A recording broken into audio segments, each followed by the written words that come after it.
Dari Pak Sony Dana Paramita dari PDIP.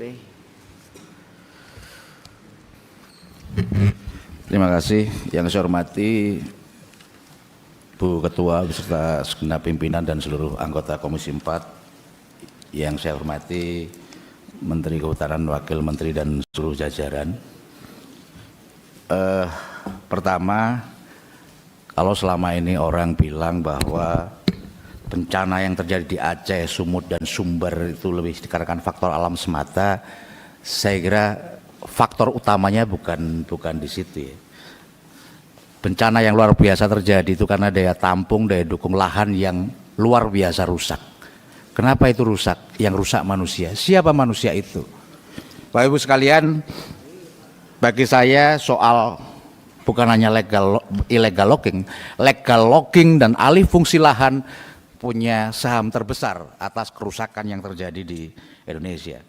Deforestasi 1,4 juta hektar tanah sepanjang 2016-2025, kalau datanya di Aceh itu sungguh sangat luar biasa, dan ini menunjukkan tata kelola kehutanan kita masih tersesat dalam proses pembangunan yang berkelanjutan. Pemanfaatan hutan tidak satu frekuensi dengan perlindungan alam.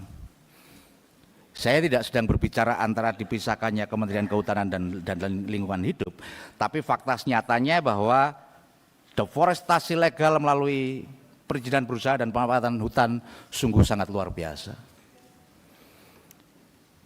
Saya tidak menegasikan soal-soal illegal logging, tapi yang marak kalau di berbagai video, berbagai dokumenter, kayu-kayu gelondongan yang luar biasa gede itu saya kira bukan kelasnya, bukan pencuri kayu, bukan perambah hutan yang di sekitar hutan, tapi mungkin juga korporasi besar. Dan ini sudah diamini tadi dalam paparan Menteri bahwa ada banyak perusahaan-perusahaan yang nakal yang akan dicabut izinnya ke depan.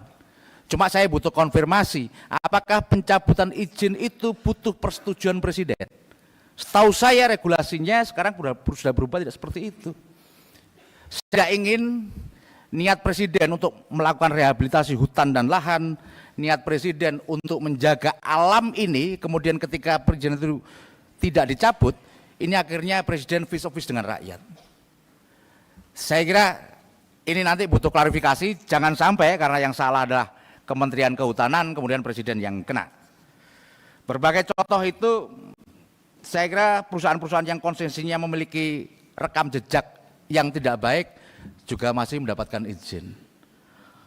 Oleh karena itu tadi saya berterima kasih kalau Menteri Kehutanan sudah akan melakukan moratorium penghentian proses izin dan akan melakukan evaluasi total. Mungkin ini arti dari taubat nasuha, mungkin ya. Dan saya berharap terhadap pelaku-pelaku pelanggaran yang sudah terbukti itu bisa ditindak tegas.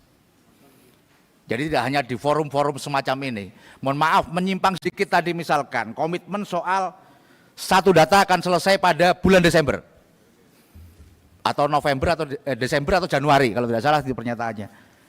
Saya agak sanksi, peraturan Menteri Kehutanan nomor 25 saja itu ditandatangani tanggal 25 November kemarin kalau nggak salah. Tentang satu data kehutanan, iya kan? Ya, kira-kira stempelnya aja masih basah, gimana kami yakin satu bulan itu akan selesai. Jadi maksud saya adalah dalam forum-forum semacam ini pernyataan-pernyataan tidak perlu terlalu bombastis, tapi semuanya akan konkret, semua akan kita lakukan bersama-sama. Termasuk kemarin tuh viral misalkan Pak Dirjen Gakum, saya nggak tahu dipotong atau gimana, yang menegasikan itu kayu-kayu lapuk. Tapi bagi saya soal-soal ketegasan kepada para bukan hanya pelanggar menurut saya. Ini kan kita itu selalu permisif terhadap hal-hal yang semacam itu. Hanya dapat sanksi administratif. Kalau dinyatakan bersalah sebetulnya itu sudah kejahatan lingkungan luar biasa. Kalau di situ tadi hanya sekian kubik, benarkah tutupan lahan kita yang sudah ribuan hektar ini ketemu malingnya, buktinya hanya segitu saja. Kalau sudah ini masuk dalam kejahatan, kalau ini sudah bagian dari tindak pidana, saya kira bukti-buktinya sudah banyak. Pernahkah itu sampai ditarik semua alat-alat berat yang dipergunakan untuk melakukan tindak kejahatan? Saya baru tahu saja misalkan dalam raker sebelumnya diapakan sih kayu-kayu yang sudah hasil tangkapan barang bukti itu. Ini berikutnya kayak gini, kita lihat bencana masih terjadi. Saya belum mengkonfirmasi, tapi ada truk sudah bawa kayu-kayu gelondongan luar biasa. Jadi terhadap orang-orang yang melakukan tindak kejahatan kayaknya sama sekali tidak takut dengan aparat penegak hukum, sama sekali tidak takut dengan Dirjen Gakum, kementerian, tidak takut dengan negara. Ini harus evaluasi. Karena bisa jadi mereka tidak takut, selama ini melakukan pelanggaran toh hanya dicabut izinnya, toh hanya dianggap pelanggaran administrasi. Ini tidak tegas atau saya tidak tahu sedang ada apa permainan di balik itu. Kalau bicara soal kepastian, takut katanya ada perusahaan yang sudah melakukan pernyataan, oh enggak, kami semua legal. Ya kalau dari sisi normatifnya itu memang tidak melanggar. Setahu saya kalau bicara soal tujuan hukum itu, satu soal kepastian, yang kedua soal kemanfaatan, yang ketiga soal keadilan. Bagaimana ketika kepastian hukum berbenturan dengan keadilan? Bagaimana kepastian hukum berbenturan dengan kemanfaatan? Yang harus didahulukan